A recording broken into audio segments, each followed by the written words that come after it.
friends, welcome to Pandina's சமையல். இன்னைக்கு நம்ம பார்க்க போறது என்னன்னு பாத்தீங்கன்னா ஒரு சூப்பரான refreshing drink தாங்க பார்க்க போறோம். லெமன் ஜூஸ் எப்படி பண்ண போறோம்ங்கறத பார்க்க போறோம். இந்த லெமன் ஜூஸ்ல நம்ம புதினா அப்புறம் இஞ்சி இதெல்லாம் சேர்த்து எவ்வளவு ஹெல்தியா பண்ண போறோம்ங்கறத பார்க்க போறோம். இப்போ வாங்க இதுக்கு என்னென்ன தேவைங்கறத நம்ம முதல்ல பார்த்திரலாம். இதுக்கு நான் இன்னைக்கு 2 லெமன் எடுத்துக்கறேங்க. ஒரு சின்ன துண்டு இஞ்சி அப்புறம் புதினா இலை இத நல்லா சுத்தம் பண்ணி எடுத்துக்கோங்க. புதினால அந்த இலைகளை மட்டும் எடுத்துக்கோங்க, தண்டு வேண்டாம்.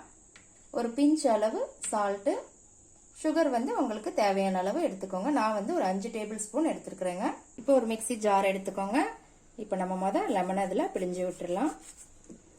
லெமனை ரெண்டா கட் பண்ணிக்கோங்க. அந்த விதைகளை எடுத்துருங்க. விதைகளை எடுத்துட்டு இந்த சாறை மட்டும் எடுத்துக்கோங்க, நல்லா பிழிஞ்சுக்கோங்க. இதே மாதிரி 2 லெமனையும் பிழிஞ்சுக்கோங்க. உள்ள விதைகள் ஏதாவது இருந்தா எடுத்துருங்க.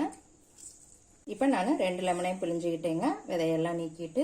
இப்போ இதோட ஒரு துண்டு இஞ்சி போட்டுடலாம்.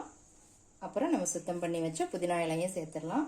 ஒரு பிஞ்ச் அளவு சால்ட்டு, சுகரும் சேர்த்துக்கோங்க. இதுலயே கூடவே தண்ணி சேர்த்துக்கோங்க. நான் சேர்த்துருக்கிறது ஐஸ் வாட்டருங்க. நீங்க நார்மல் வாட்டர் கூட சேர்த்துட்டு ஐஸ் கியூப் கூட இதுல சேர்த்துக்கலாம். இப்போ நான் 2 கிளாஸ் தண்ணி சேர்த்துருக்குறேங்க அந்த மிக்ஸி ஜார்ல. இப்போ இதை நைஸா நம்ம அரைச்சிட்டு வந்துடலாம். பாருங்க, நல்லா அடிச்சாச்சு. இப்போ இதை நம்ம வடிகட்டிக்கலாம். இப்போ இந்த மாதிரி இதை வடிகட்டிக்கோங்க. இந்த ஜூஸை, இந்த சக்கை எல்லாத்தையும் எடுத்துருங்க. இதோட நான் இன்னும் ஒரு கிளாஸ் ஐஸ் வாட்டர் சேர்த்துக்க போறேங்க. இப்போ இதை நல்லா மிக்ஸ் பண்ணி விட்டுருங்க.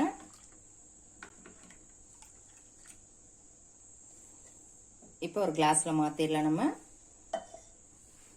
பாருங்க, சூப்பரான லெமன் மின்ட் ஜூஸ் ரெடி ஆயிருச்சுங்க. எவ்வளவு சூப்பரா இருக்கு பாருங்க. பாருங்க, சூப்பரான ஒரு லெமன் ஜூஸ் ரெடி ஆயிருச்சுங்க.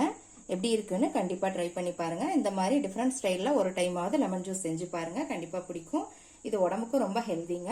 எப்படி இருக்குன்னு செஞ்சு பார்த்துட்டு கமெண்ட்ல போடுங்க. லைக் பண்ணுங்க, ஷேர் பண்ணுங்க, சப்ஸ்கிரைப் பண்ணுங்க. கூடவே பெல் ஐகான் பட்டனை அமுக்குங்க. மறுபடியும் வேற ஒரு ரெசிபியோட சந்திக்கலாம் ஃப்ரெண்ட்ஸ். அன்போடு சமைத்து ஆனந்தமாய் உண்டு இன்பமாய் வாழுங்கள். வாழ்க வளமுடன்.